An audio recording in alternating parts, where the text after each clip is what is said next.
গরু গরু একটি গৃহপালিত পশু। গরুর 4টি পা, 2টি চোখ, 2টি শিং, একটা নাক, একটি লম্বা লেজ আছে।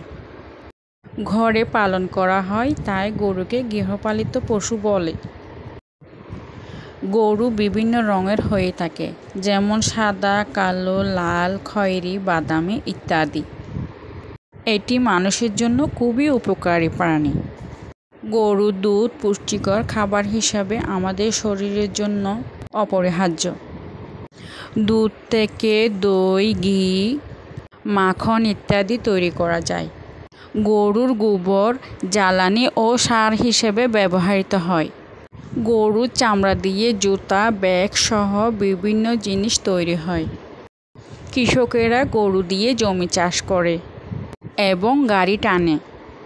গরু শান্ত স্বভাবের প্রাণী, তবে কখনো কখনো রাগ করলে বিপজ্জনক হতে পারে।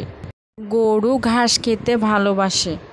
বাংলাদেশের গ্রামে প্রায় প্রতিটি পরিবারেই গরু পোষে। তাই গরুকে আমাদের দেশের অন্যতম মূল্যবান গৃহপালিত প্রাণী বলা হয়।